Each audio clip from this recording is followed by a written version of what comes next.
আসসালামু আলাইকুম। কয়েকদিন ধরেই আপনারা অনেকেই আমাকে ইনবক্স করতেছেন যে ভাই আব্বাস হিউজের ছাত্রকে নিয়ে কিছু বলো। ভাই কি বলবো, মানে বলার মতো কি আছে? তাকে নিয়ে বলার মতো তো কিছুই নেই। আচ্ছা, সে বর্তমানে সারসিনা দরবার, সারসিনা দরবারের পীর সাহেব হুজুর এবং এ দরবারের আরো বড় বড় আলেমদের সামনে যেই সকল বেয়াদবিমূলক কথাগুলো বলতেছে, এর সাহস তাকে কে দিয়েছে জানেন? এই সাহস তাকে আমরাই দিয়েছি। দেখেন, তার স্বভাবই হচ্ছে মুরব্বীদের সামনে বেয়াদবি করা, কিন্তু আমাদের ত্রুটি হচ্ছে যখন সেই বেয়াদবিটা আমাদের মুরব্বীদের উপরে পড়ে তখন আমাদের সেটা গায়ে লাগে, কিন্তু যখন অন্য ঘরানার কোনো মুরব্বী আলেমদের উপরে সে বেয়াদবি করে তখন আমরা সেটাকে বাহবা জানাই। আচ্ছা, একটু কয়েক মাস আগের কথা স্মরণ করেন তো, যখন এই মাসুক নামের ছেলেটি কওমি ঘরানার আলেম মুফতি আব্দুল মালিক সাহেবের শারীরিক অবয়ব নিয়ে কথা বলেছিল। জাতীয় মসজিদের একজন খতিব, এরা দেখলে তো মনে হয় ফকিন্নি রিক্সাওয়ালা। এইটা কিভাবে খতিব হয় আমার মাথায় ধরে না। ভুট্টা মৌলবী কোন খ্যাতের মূলা? জাতীয় মসজিদ বাইতুল মোকাররমের বর্তমান খতিব জাতীয় বাইত্যা মৌলবী আব্দুল মালিক। তখন কি আপনি সেটার প্রতিবাদ করেছিলেন, নাকি আপনি সেই পোস্ট শেয়ার করেছিলেন, কমেন্টে মাশাআল্লাহ বাঘের বাচ্চা এগুলো লিখেছিলেন?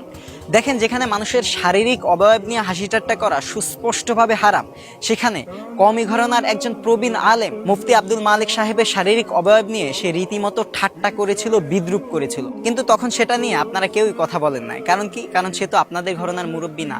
আরে সে আমাদের ঘরানার না, তাতে কি? সে তো কওমি ঘরানার একজন প্রবীণ আলেম, তাদের সাথে আমাদের বিভিন্ন বিষয় নিয়ে ইখতিলাফ আছে, কিন্তু তাই বলে তাকে গালিগালাজ করা, তার শারীরিক অবয়ব নিয়ে তুচ্ছ তাচ্ছিল্য করাও তো আপনি মেনে নিয়েছিলেন। আর আমরা যে তখন তাকে সাপোর্ট করেছিলাম, তখন সেই সাপোর্ট করার কারণেই তার সাহস আজকে এই পর্যন্ত এসে ঠেকেছে।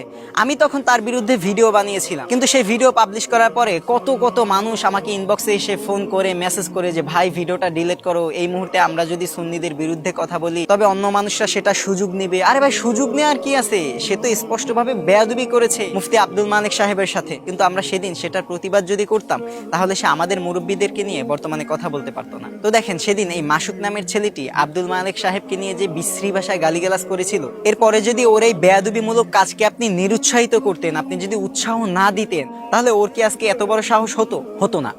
ও তো চিন্তা করছে আমি যার বিরুদ্ধেই বলি না কেন কিছু মানুষ তো আমার পক্ষে সবসময় দাঁড়িয়ে যায়, আর সেজন্যই ও যার না তার সাথেই বেয়াদবি করে। তো যাই হোক, শেষের কথা হচ্ছে ওই যে কবি বলেছিলেন, কুকুরের কাজ কুকুর করেছে, কামড় দিয়েছে পায়, তাই বলে কি কুকুরকে কামড়ানো মানুষের শোভা পায়? না, পায় না। তো দেখেন, এই যে আব্বাসী হুজুর এবং তার ছাত্ররা, এরা সবাই সবসময় মানুষকে কাফেরের সার্টিফিকেট দিয়ে বেড়ায়, অথচ এই সকল ফতোয়া আবেগ দিয়ে তো দেওয়া যায় না। আপনি যদি কাউকে কাফের ফতোয়া দেন, অথচ সে যদি কাফের না হয়, তবে সেই ফতোয়ার তো আপনার দিকেই বর্তাবে, তাই না? তো কথা হচ্ছে, এরা সবসময় কাফেরের ফ্রেম দিয়ে বানানো চশমা পরে ঘোরে। তো এরা কি বললো আর কি করলো, সেই দিকে যদি আমরা ভুরুক্ষেপ করি তবে সেটা হবে আমাদের মূল্যবান সময় নষ্ট করার নামান্তর। তারা তাদের মতো চলতে থাকুক, তারা ব্যতীত পৃথিবীর সবাই ভ্রান্ত, সবাই কাফির, তারা তো ভালো, তারা তাদের মতোই থাকুক। তাদের কোনো কথায় আমাদের কর্ণপাত করাটা আমি সমীচীন মনে করি না। তাই আমি আমার সকল পীর ভাইদেরকে বলবো যে তাদের পোস্টে রিয়াক্ট করা, তাদেরকে নিয়ে পোস্ট করা, ভিডিও বানানো, কথা বলা, এসবের কোনো দরকার নেই। শুধুই তাদেরকে লাইমলাইটে রাখার দরকার নেই ভাই। তাদের কথা তাদের মতো আহাম্মক মানুষরাই শুনবে এবং সেটা নিয়ে মাতামাতি করবে, এতে আমাদের কিছুই আসবে যাবে না ইনশাআল্লাহ।